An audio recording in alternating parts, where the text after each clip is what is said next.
Ahí estoy grabando. Buenos días a todos, a todas.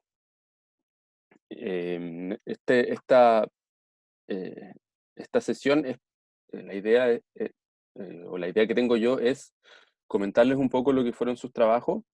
¿Eh? Es también señalarles algo respecto a los contenidos, ¿ya? Una o dos cosas respecto a los contenidos y también para que planifiquemos lo que van a ser los otros trabajos en grupo, ¿ya? Eso es lo que vamos a hacer. Ah, y para anunciarles otra cosa que considero bien importante.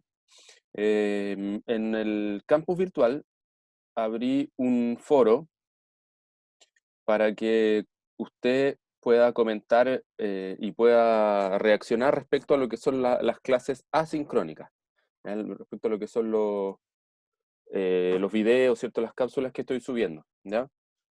¿Por qué? Porque, bueno, a veces quizás eh, esta reunión sincrónica que tenemos una vez a la semana podemos quedarnos cortos, puede ser muy apretado el espacio, puede ser muy apurado todo, y en realidad puede no ser el espacio ideal o el espacio más cómodo para cada uno de ustedes. Entonces, si ustedes quieren reaccionar, quieren comentar algo, o si se dan cuenta que hay algo que no les parece, algo lo que sea, digamos, cualquier cosa que quieran expresar, que lo hagan a través del foro que ahora hay en Campus Virtual, ¿ya? Para que por favor lo ocupen, ¿ah? Bueno, uno no está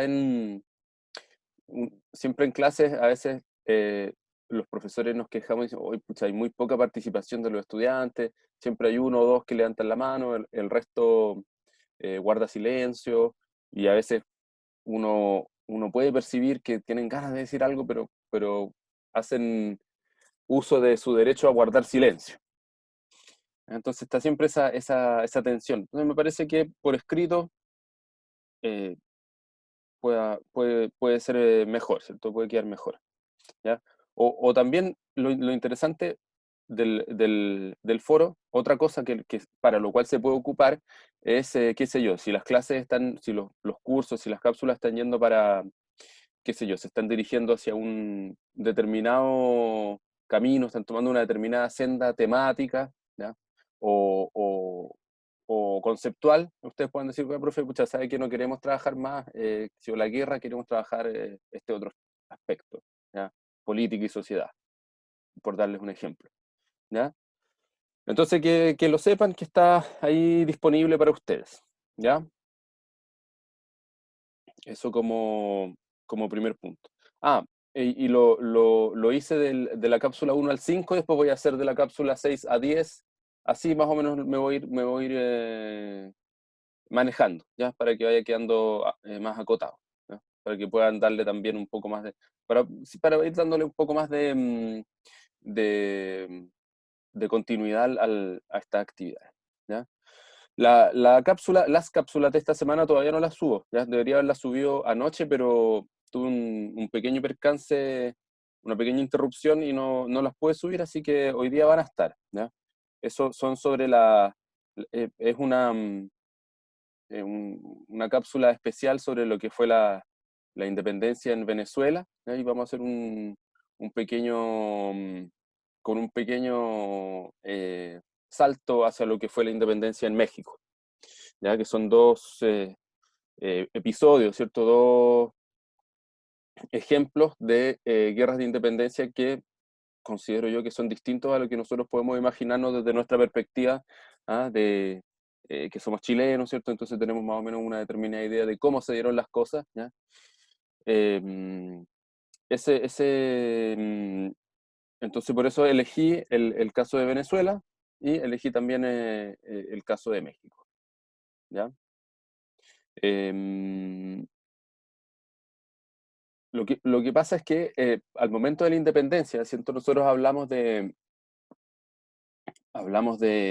todas las influencias externas, ¿cierto? Qué sé yo, Revolución Francesa, Revolución Industrial, Revolución, Guerra de los Estados Unidos, etcétera. Y también hablamos de todas situaciones de tensión, ¿cierto? Todas los quiebres, las rebeliones, ¿ah? Las disputas, las luchas que había en los distintos países de América, o las distintas regiones de América, ¿ya? Las luchas por la hegemonía, las tensiones, qué sé yo.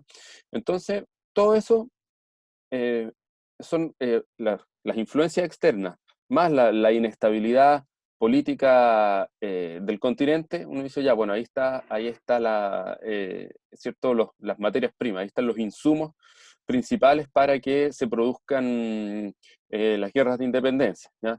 Pero no todas se dieron igual, ¿ya? No todas tuvieron o el proceso, digamos, no se dio de la misma manera en una región a otra, dependiendo, bueno, por una parte, dependiendo de la realidad geopolítica. Por ejemplo, el Río de la Plata, ¿ya? Que tenía a la ciudad de Buenos Aires, la ciudad pujante, creciente, ¿ah? Bullante, en pleno desarrollo de Buenos Aires, en contacto directo con Europa, la perla del Atlántico, diríamos, ¿ya? Por lo menos desde la parte del Caribe al sur, ¿ah? Pero considerando que las ciudades del Caribe eran más antiguas, ¿cierto? Era un comercio más establecido, por lo tanto arrastraban una historia que implicaba solamente por antigüedad que el crecimiento de las ciudades del Caribe, de los puertos del Caribe, fuera más lento, ¿no? Versus Buenos Aires, no, que estaba ahí pujante, ¿cierto? Entonces,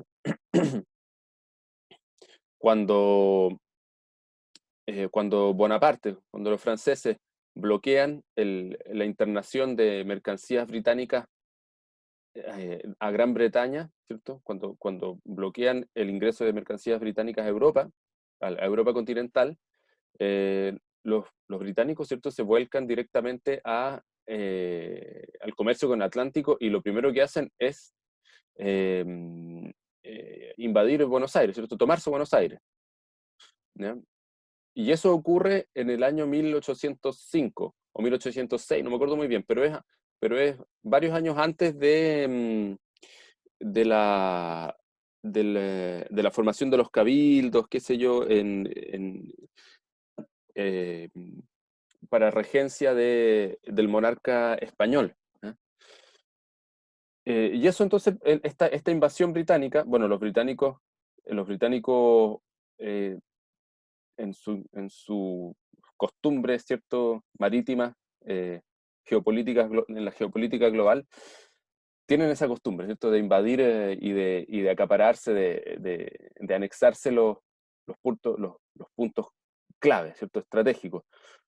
Ocurrió así, por ejemplo, en el Cabo, en África del Sur, ¿no? Que era un enclave, ¿cierto?, de colonos holandeses y que en algún momento, ¿cierto?, fue ocupado, invadido y anexado por los británicos, ¿no? Yo creo que en alguna medida, no sé si esperaban lo mismo de Buenos Aires, pero si no, a lo mismo algo similar, ¿cierto? La idea de instalarse ahí, de arrebatar ya al control español. Aquí estamos, no piensen que los británicos invaden Argentina, ¿ah? Invaden una colonia hispana, ¿cierto? Invaden una colonia española, ¿ya? Una colonia española, entonces aquello precipita tiempo antes, ¿ya? Lo que son la confrontación de posturas, que van desde los monarquistas, ¿cierto? En su mayoría la administración peninsular, que van desde los moderados hasta los que ya quieren la independencia, los que ya vislumbran, los que ya ven que es posible eh, independizarse, ¿cierto? Generar un gobierno, un país distinto a la metrópoli. ¿Ya? Y eso va también desde los que pensaban hacerlo por la vía diplomática, ¿sí? O por la vía, sí, diplomática, o por la vía, qué sé yo, de las negociaciones, ¿ah? De los tratados, versus los que pensaban que esto había que hacerlo a través de la guerra, ¿ya? Entonces, todas esas posturas, todas esas actitudes, todos esos pensamientos, ideologías, ¿ya? Están presentes en Buenos Aires, pero también están presentes en Chile, están presentes en Venezuela, ¿ya? Están presentes en Colombia, pero fue en Argentina, ¿cierto? O sea, no en Argentina, fue en Buenos Aires, donde se dieron de manera anticipada producto de esta invasión, ¿ya? Producto eh, de esta pequeña, de este bombardeo, de esta pequeña guerra que se dio ahí en 1805. ¿Ya? Es muy distinto, ¿cierto?, lo que ocurre en Venezuela y en México, pero para eso yo les voy a dar el beneficio de las cápsulas, ¿ya? De que lo puedan ver en las cápsulas y después lo comentan en la tarde. Bueno, dicho esto, me interesa que pasemos a hablar de las fichas de lectura, ¿ya? Aquí sí que pongan atención que, no, un segundo, pongan atención que eh, sospecho que todos ya tienen su nota, sus comentarios, ¿cierto? Eh, Respóndanme vía chat o vía Sí, micrófono. profe. Ya. Eh, este modo de corrección en el computador, consideré que era mejor ir escribiéndoles directamente en el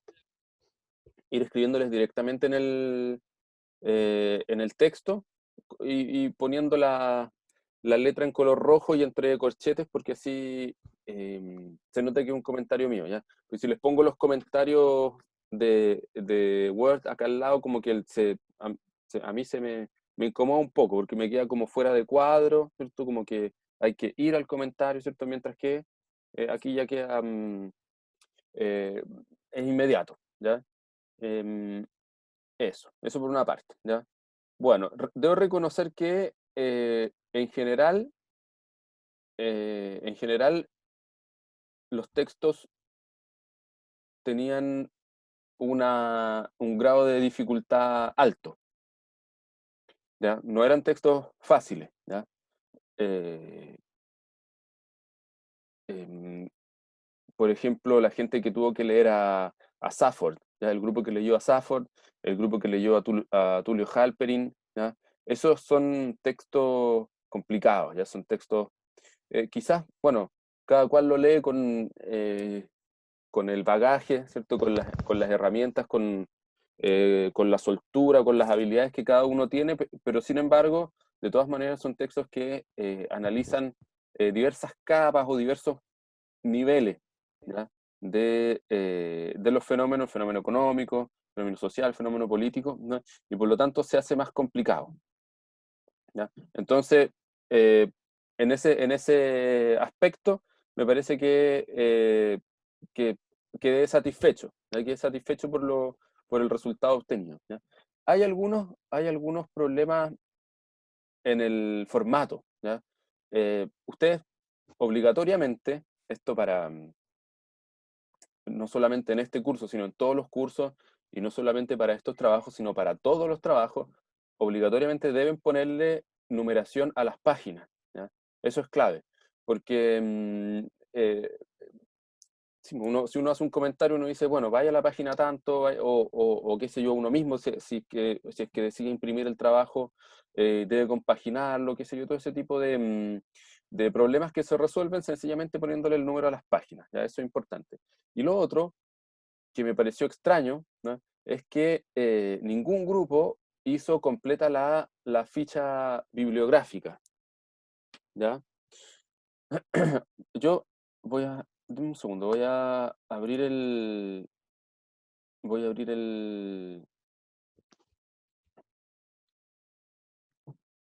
programa del curso y y les voy a compartir la pantalla o voy a intentar compartir la pantalla porque no lo he hecho todavía, ¿ya?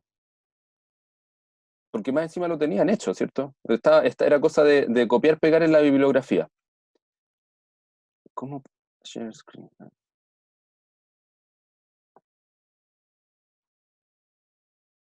Ahí, ya. Entonces, un segundo. Ahí. ¿Ven bien la pantalla o no? Sí, profe. ¿Sí? Ya. Por ejemplo, aquí está el texto de... Me voy a mover yo acá. Ahí. El texto de Tulio Halperin, ¿ya? Entonces, que es un capítulo, ¿cierto? Es un capítulo de un libro, ¿ya? Entonces se pone primero el apellido, ¿ya? Algunas normas de citación ponen el apellido en letras mayúsculas, ¿ya? Yo lo pongo en minúsculas, ¿ya? Halperin, el apellido, coma, el nombre y el año. ¿Ya? Ahí hay una primera...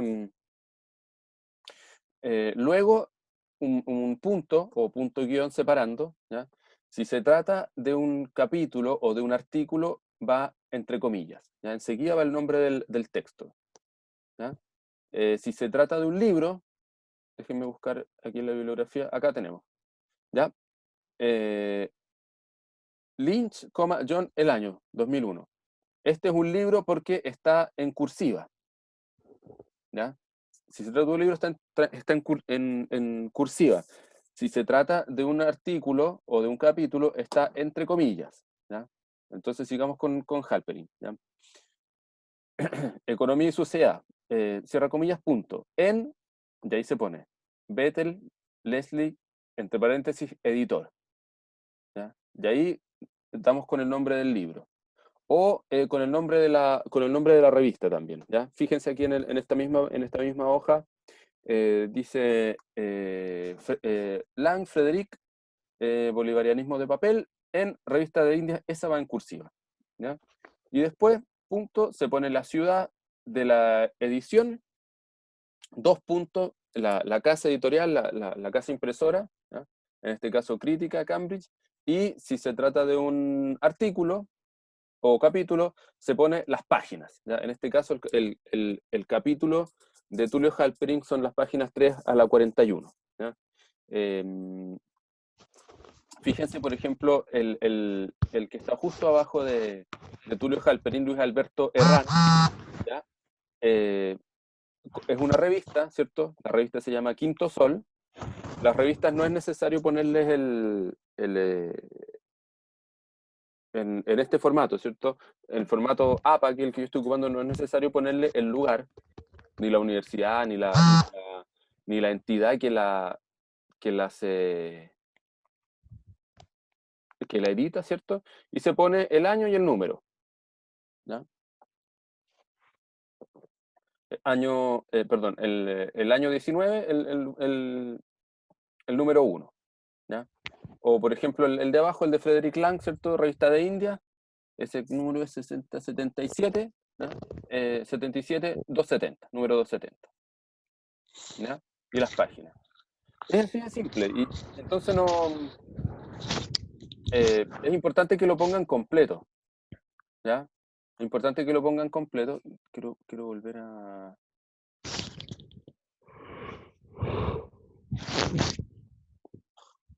Ahí volví. Ya. Es importante que lo pongan completo, ¿cierto? Porque así uno le queda más claro el tema, ¿ya?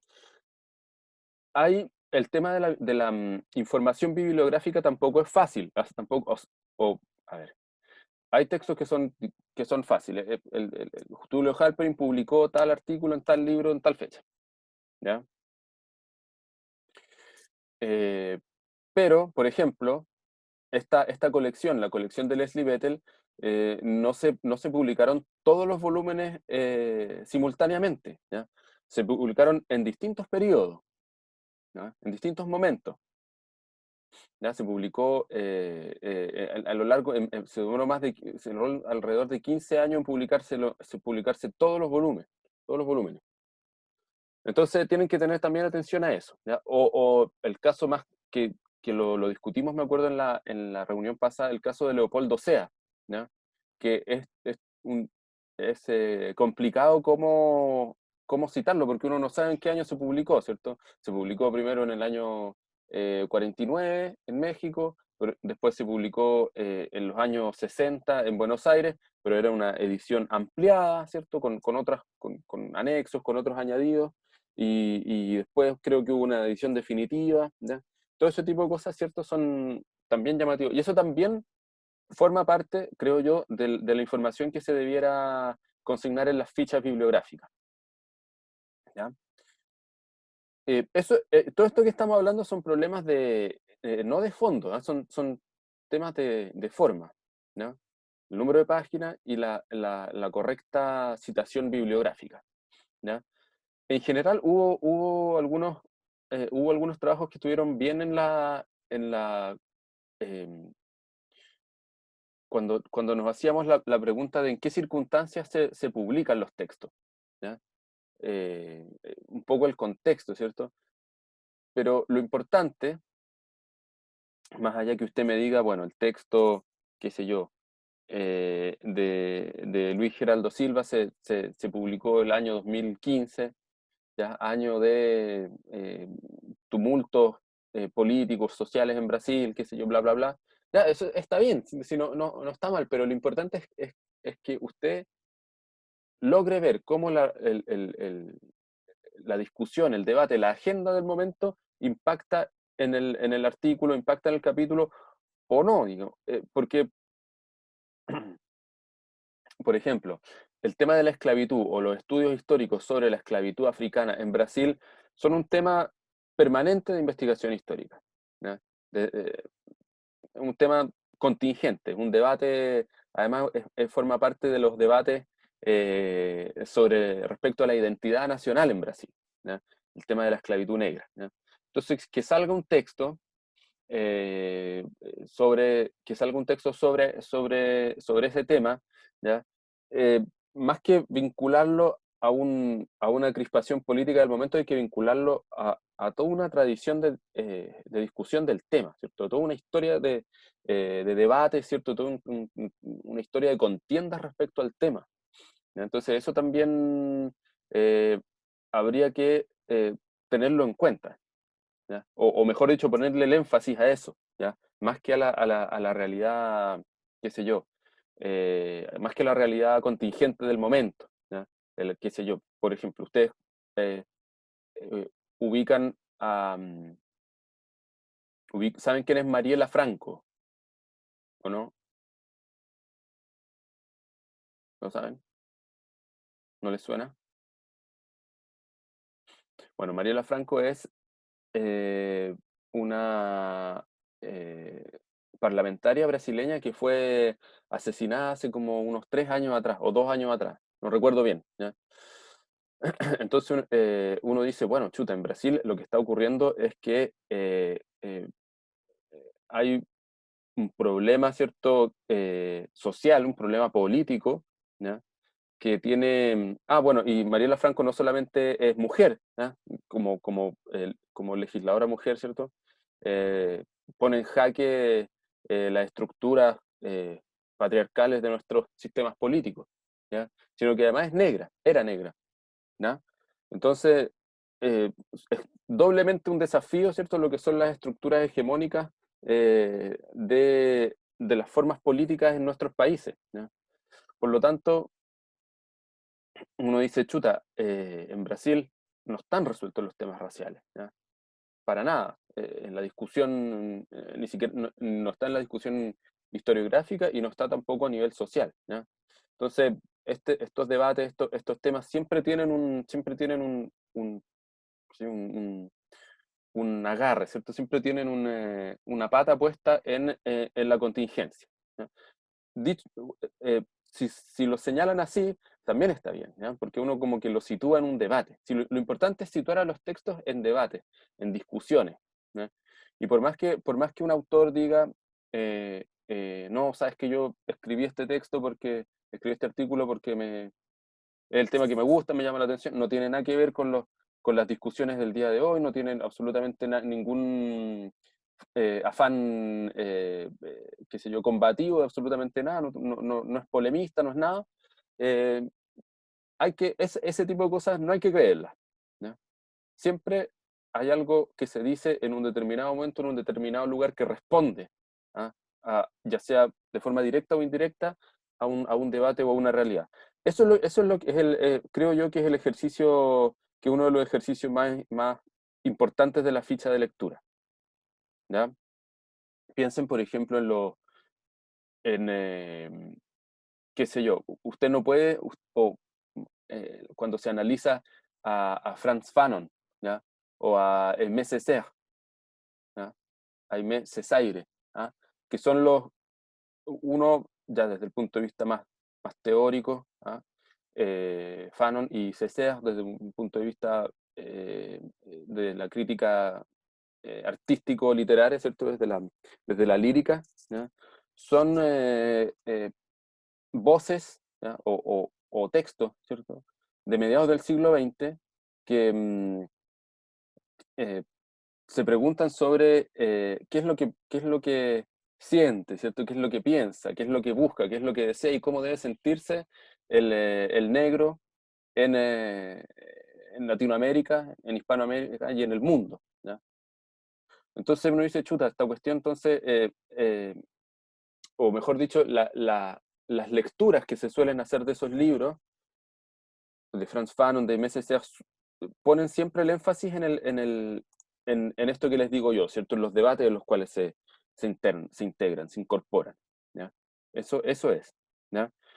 La parte, cambiando de tema, ¿cierto? Bueno, teniendo en claro eso, ya la parte conceptual me pareció que en general también estaba bien, ¿ya? La idea de los conceptos es que usted pueda entender cómo los usan, ¿ya? Y cuál es el provecho que se les está sacando, ¿ya? En general estuvieron bien, ¿ya? Me gustó, me gustó bastante el trabajo que hicieron al respecto, ¿ya? Bueno, después también está la otra observación que les hice, creo que a todos los grupos, tiene que ver con aprender a escribir en grupo. Esto es un desafío mayor, ¿ya? Porque si uno ya tiene problemas para escribir, eh, bueno, o más que problemas, si uno ya tiene desafíos, escribiendo individualmente en grupo también tiene desafíos, ¿ya? No son diferentes, ¿ah? No son los mismos, pero igualmente plantea desafíos, ¿cierto? En el primer lugar, no hay una sola forma de escribir en grupo, ¿ya? Puede ser que escriba solo uno y los otros le dicen, bueno, léete esto, escríbete esto, qué sé yo, o puede ser que cada uno escriba su parte y después se junte. Yo creo que no hay fórmula no hay fórmula más eficaz que otra, sino solamente cómo les acomode a ustedes, ¿ya? Pero lo que sí tienen que hacer, y esto es muy importante, es corregir o revisar, ¿ya? También se le llama uniformizar el estilo, ¿ya? Porque la persona que está leyendo el texto que ustedes entregaron, la persona que está leyendo la ficha, de repente está como leyendo un estilo de escritura, ¿ya? Y que, digamos, está bien, apunta a un objetivo, como que uno más o menos se siente cómodo leyendo y comprende lo que le están queriendo decir, y de repente pasa a otro párrafo en que no entiende nada, en que se habla de otra cosa, en que no, aquí se habla de otra forma, se ocupan otras palabras, entonces como que uno queda medio cojo, ¿cierto? Uno queda ahí eh, eh, experimentando la sensación de quiebre, ¿ya? Entonces, eh, para la próxima ficha en grupo, por favor, léanlo de nuevo, corríjanlo, ¿ya? Fíjense en la puntuación, mucha falta, debería yo decir falta de ortografía, pero no es falta de ortografía, es falta de cuidado. Cuando usted habla de Perú, la P es mayúscula. Cuando habla de Chile, la C inicial es mayúscula. Me tocó ver varios que no lo hacían así, ¿ya? Y lo otro, por último, y con esto ya les doy la palabra a ustedes para que reaccionen, el tema de la puntuación, ¿ya? Eh, yo sé, bueno, todo esto se corrige se resuelve, ¿cierto? Con las lecturas y con las correcciones, ¿ya? Pero, eh, pero eh, piensen en primer lugar en un párrafo, ¿ya? Un párrafo más o menos debe ser una cosa, un conjunto de ideas o una propuesta más o menos ordenada, más o menos sentida. Si es que les queda muy largo, se puede dividir en dos párrafos, ¿ya? Dos párrafos asociados. Y las frases u oraciones que están dentro de los párrafos, ¿cierto? Deben tener la claridad suficiente como para que yo logre comprenderlo. Eso significa que sujeto y predicado, ¿ya? A veces se dicen, uno lee una frase, ¿cierto? Uno dice, pero bueno, ¿de qué me está hablando? ¿Cuál es el sujeto acá? ¿Ya? Háganse esa pregunta, son ejercicios de, que todos vimos en enseñanza básica, ¿ya? Sujeto y predicado, ¿ya? Y si tiene sujeto y predicado, está bien. Si no lo tiene, no está bien, ¿ya? Que la frase no le quede extremadamente larga, ¿ya? Que no pasen, qué sé yo, 5 o 6 líneas sin que usted no ponga un punto seguido, ¿ya? El punto seguido, desde mi perspectiva, sí, ustedes pueden, cierto, disentir de aquello, pero yo adhiero a las corrientes que valoran el punto seguido, porque el punto seguido les da las pausas, le da el respiro a la lectura que requiere para una mejor comprensión, ¿ya? Y esto, para terminar, ¿cierto? Y esta mejora en la escritura, ¿ya? Eh, va a, eh, va a repercutir en una mayor claridad en lo que son sus reflexiones, sus pensamientos, ¿ya? Sin duda. Entonces, esas son mis recomendaciones generales para todos, ¿ya? Ustedes ahora van a tener que hacer, algunos de ustedes este año o el próximo van a tener que hacer un trabajo de tesina, ¿ya? Sean lo más cuidadosos posibles con su redacción, ¿ya? Porque puede ser que usted no sea la persona más inteligente, puede ser que usted no haya hecho la mejor investigación, puede ser que quizás, bueno, usted o que usted no esté tan conforme con ese trabajo, pero si está bien escrito, le va a ir bien. Sí o sí, le va a ir bien. Porque usted va a estar expresando algo con claridad, ¿ya? Una persona que quizás hizo una investigación muy acuciosa, muy profunda, pero que con una redacción deficiente, no va a poder transmitir las ideas que hubiese querido y quizás no le va a ir tan bien, ¿ya? Así que por favor, ustedes ahora están a tiempo de empezar a preocuparse de ese tipo de cosas. ¿Ya? Pregunta, en mi perspectiva, considero que deberíamos, para la próxima ficha, eh, cambiar los grupos, ¿ya? Hacer nuevos grupos. ¿Están de acuerdo ustedes o preferirían seguir con estos mismos grupos de 5?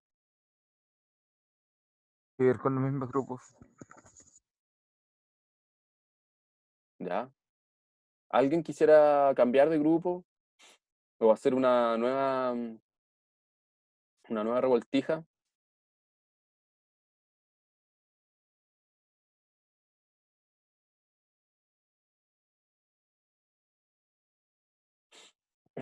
Los mismos grupos, ya.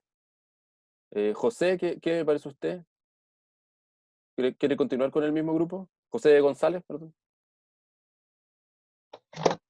Sí, profe, no hay problema. Ya, ya. Camila Peleo no está. También le quería preguntar a ella. No. Macarena, ¿usted qué piensa? Ya. Bueno, entonces seguiremos con los mismos grupos. Yo ya les voy a asignar las lecturas, ¿ya? Recuerden que el, el calendario dice que la próxima semana tenemos la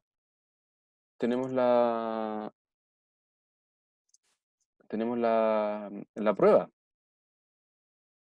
¿o no? Aquí, fecha de evaluaciones. 27 de mayo, primera comprensión de lectura. Sí, así que eh, vayan leyendo ya. Bueno, la cápsula que tengo que subirles hoy día les va a servir harto para comprender la lectura, ya los va a ayudar en esa lectura. Y em, bueno, eso nomás, pues. Creo que el miércoles podemos, ¿cómo se llama? Hacer o mejor dicho, el lunes. Co- a- Plantéenlo en el foro, ¿no? Plantéenlo en el foro del curso. Si prefieren que el lunes hagamos una ayudantía o una especie de tutorial sobre el libro que tienen que leer, ¿ya? El libro de los capítulos de John Lynch, ¿ya? ¿Les parece que hagamos el lunes hagamos o yo subo una cápsula específicamente sobre la lectura para guiarlo a ustedes en el estudio. ¿Les parece o no? Sí, Yo creo que va a ser conveniente porque eh, la idea es, si ya no vamos a hacer la prueba presencial en 1 hora y media con la presión del tiempo, ¿ya? La prueba yo la voy a publicar en la mañana y ustedes me la devuelven después en la tarde. El objetivo es quitarles a ustedes la presión del tiempo y que puedan sentirse más libres. El que la quiera hacer en 1 hora, la hace en 1 hora; el que quiera hacerla en 3 horas, la hace en 3 horas, ¿ya? Pero, pero les voy a advertir una cosa, se los voy a recalcar después en la cápsula, es que, por favor, si yo les pregunto qué